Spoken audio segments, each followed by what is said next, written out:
Hey everyone, welcome to my YouTube channel English with Kiran. আজ আমি তোমাদের মাধ্যমিক 2026 এর জন্য যে সবচেয়ে ইম্পর্টেন্ট টপিক হচ্ছে বায়োগ্রাফি সেটা নিয়ে একটু আলোচনা করব। আলোচনা বলতে এই যে কটা লাইন লিখেছি এই 7-8টা লাইন তুমি যদি লিখতে পারো, যে কোনো যদি মুখস্থ করতে পারো, যে কোনো বায়োগ্রাফি তুমি লিখতে পারবে। এবং এই লাইনগুলো লেখার ফলে তুমি মোটামুটি 7 থেকে 8 নাম্বার পাবে। 10 আমি বলছি না, কিন্তু 7-8 নাম্বার তুমি পাবেই। একবার জাস্ট দেখে নাও, মাধ্যমিকের জন্য সবচেয়ে হট টপিকের মধ্যে, রাইটিং হট টপিকের মধ্যে পড়ছে বায়োগ্রাফি, নোটিস, আরো যেসব লেটার টেটার আছে যেগুলো। তবে বায়োগ্রাফি আসার সম্ভাবনা প্রবলতম। তাই তোমরা এই 7-8 লাইন ফলো করলে তোমরা যে কোনো বায়োগ্রাফি তোমরা লিখতে পারবে। একবার দেখে নাও।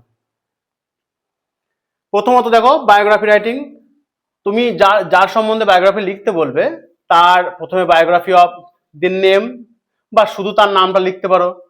সুনিতা উইলিয়ামই হোক, এপিজে আব্দুল কালামই হোক, নেতাজি সুভাষচন্দ্র বোসই হোক, জগদীশ চন্দ্র বসুই হোক, লিখে দেবে নামটা। দিয়ে এই যে আমি দেখো শূন্যস্থান দিয়েছি ড্যাশ, এখানে দেখো গ্যাপ বা dash was a great personality of India are the world. মানে তিনি ছিলেন একজন বিখ্যাত ব্যক্তিত্ব ভারতের, এবার ভারতের বাইরে যদি কেউ হয় তাহলে দ্য ওয়ার্ল্ড করে দিতে পারো, বা সেই দেশের উল্লেখ করে বলে দিতে পারো। এবার ওয়াজ মানে তিনি যিনি মারা গিয়েছেন তার সম্বন্ধে যদি বায়োগ্রাফি লিখতে বলে ওয়াজ দেবে। আর বর্তমান যদি কেউ বেঁচে থাকে, যেমন সুনিতা উইলিয়াম যদি আসে, সেক্ষেত্রে ইজ দিতে পারো। তা ইনি হচ্ছেন একজন বিখ্যাত ব্যক্তিত্ব ভারতের, এই লাইনটা তুমি সব জায়গায় ব্যবহার করতে পারো। এবার যদি রবীন্দ্রনাথ ট্যাগোর দেয়, রবীন্দ্রনাথ ট্যাগোর ক্ষেত্রে তুমি তো জানো উনি একজন কি বিখ্যাত পোয়েট বলতে পারো, রাইটার বলতে পারো। সেক্ষেত্রে তুমি was a great writer of India করতে পারো। যদি লতা মঙ্গেশকর দেয় কি লিখবে, was a great singer of India লিখতে পারো। ঠিক আছে, লিখতে পারো। তারপরে দেখো, এবার যদি সুনিতা উইলিয়াম হয় তাহলে সুনিতা উইলিয়াম তো আর এখনো বর্তমানে জীবিত, সেক্ষেত্রে is a great personality of India লিখতে পারো। আর তুমি যেহেতু জানো সুনিতা উইলিয়াম একজন অ্যাস্ট্রোনট, তাহলে তুমি যদি জানো তার প্রফেশন সম্বন্ধে বা তার কীর্তিকলাপ সম্বন্ধে তাহলে তুমি সেটা লিখতে পারো। আর যদি নাই পারো, সেই জন্য এই লাইনটা লেখা। তাহলে 1 নম্বর লাইন নিয়ে কোনো সমস্যা নেই। শুধু এই যে শূন্যস্থান দিয়েছি এই জায়গায় তার নামটা হবে দে ওয়াজ বা is a great personality of India. যদি ইন্ডিয়ার হয় ইন্ডিয়া, আর যদি ওয়ার্ল্ডের ক্ষেত্রে হয় ভারত বিশ্বব্যাপী বলতে পারো, সেক্ষেত্রে ওয়ার্ল্ড দেবে। অথবা তিনি হয়তো ইন্ডিয়ার জায়গায় হয়তো কানাডাবাসী, কানাডা দিতে পারো, কানাডা। এটা গেল প্রথম লাইনটা। দ্বিতীয় লাইনটা দেখো, হি অর সি, যদি তিনি পুরুষ হন হি দেবে, যদি স্ত্রী হন সি, অর্থাৎ ছেলে হলে হি, মেয়ে হলে সি। ওয়াজ বর্ন অন, জন্মেছিলেন, এই যে তার এখানে তারিখ দেবে, তারিখ। তারিখ বলতে কি, যেমন যদি বলি তোমাদের ধরো পরীক্ষা শুরু হচ্ছে 2 তারিখে, 2 ফেব্রুয়ারি, তার জন্ম হতো 2 ফেব্রুয়ারি, তাহলে 2 ফেব্রুয়ারি দিলে এখানে 2 ফেব্রুয়ারি দিলে ইন কত সাল, 2026। এবার 26 নয়, মানে ধরো আগে জন্মেছেন 1930 সাল, 1940 সাল, 1950 সাল, যা হোক বটে। তাহলে অন, এই তারিখটা এখানে দেবে, সালটা এখানে দেবে। কি বললাম, তারিখ এখানে অনের পর এখানে দেবে তারিখটা। ঠিক আছে, 2 ফেব্রুয়ারি অথবা যাই হোক যে ডেট থাকবে, আর এখানে দেবে সালটা, ইয়ারটা। ঠিক আছে, ইন ড্যাশ, এখানে তার জন্মস্থান। ঠিক আছে, এখানে কি দেবে, বার্থ প্লেস। বার্থ প্লেস মানে জন্মস্থান। আর এখানে তোমার কত সাল, এখানে সালটা দেবে, মনে থাকবে। তাহলে 2টো লাইন এমন কিছু নয়। 3 নাম্বার লাইনে এসে দেখো, হিজ বা হার, স্ত্রী হলে হার, পুরুষ হলে হিজ। তা ফাদার ওয়াজ, তার বাবা ছিলেন, বাবার নাম লিখে দেবে। এবার বাবার যদি প্রফেশনটা উল্লেখ থাকে কমা দিয়ে লিখে দেবে, কমা দিয়ে তার একজন লয়ার অথবা একজন টিচার, কমা দিয়ে তার প্রফেশনটা দিতে পারো। And mother was, mother was, মা ছিলেন, মায়ের নামটা লিখে দেবে। বেশ। তারপর দেখো, he or she was very sincere, তিনি ছিলেন প্রচন্ড পরিমাণে আন্তরিক কোন দিক থেকে, অ্যান্ড হার্ড ওয়ার্কিং, মানে পড়াশোনার ব্যাপারে বিশেষ আন্তরিকতার সাথে সবকিছু করতেন, খাঁটি ছিলেন, নিখুঁত ছিলেন। And hard working from childhood, তিনি ছেলেবেলা থেকে কি ছিলেন, হার্ড ওয়ার্কিং, প্রচন্ড পরিশ্রমী ছিলেন। এইটা সব জায়গায় লিখতে পারো, সব বায়োগ্রাফির ক্ষেত্রে, কারণ যারা বড় হয় তারা কিন্তু কঠোর পরিশ্রমী হয়, সেক্ষেত্রে তুমি এই লাইনটা লিখতে পারো।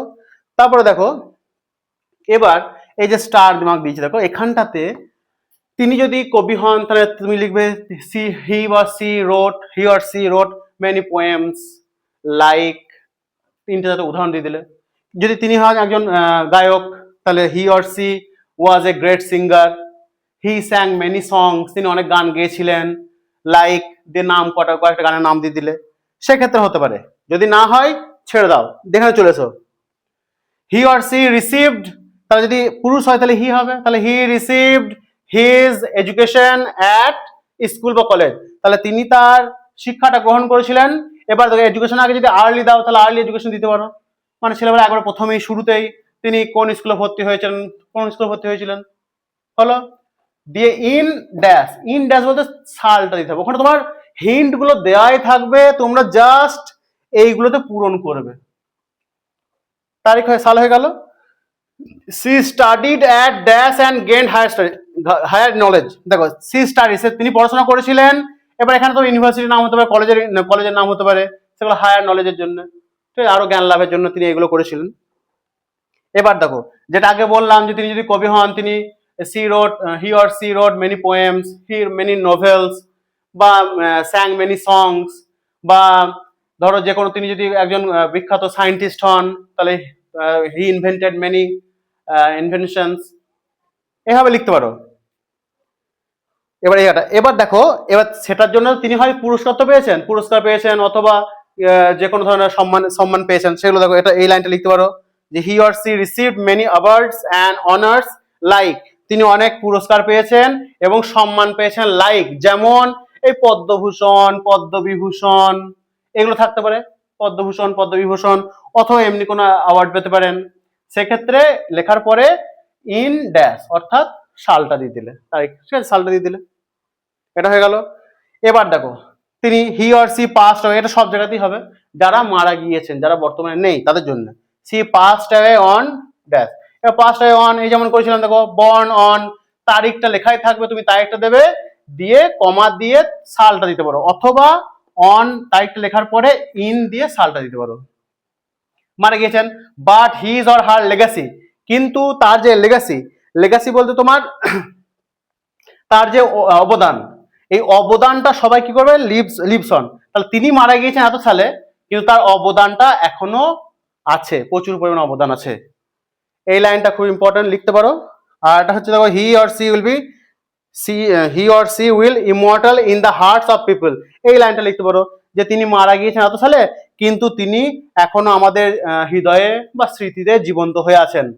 এবার এটা তো যিনি মারা গিয়েছেন তার ক্ষেত্রে হলো, এবার যিনি বেঁচে আছেন তার ক্ষেত্রে তুমি তো আর ডাইরেক্ট লিখতে পারো না যে পাঁচটা হয়ে তিনি মারা গিয়েছেন, সেক্ষেত্রে তোমাকে লিখতে হবে হি অর সি, যদি পুরুষ হয় হি হবে, আর স্ত্রী হলে সি হবে, is still an inspiration to millions of students and young people, তাহলে তিনি এখনো পর্যন্ত একটা অনুপ্রেরণা লক্ষ লক্ষ স্টুডেন্ট এবং ইয়াং পিপলদের, যে যুব সমাজের একজন অনুপ্রেরণা ছাত্রছাত্রীদের বটেই।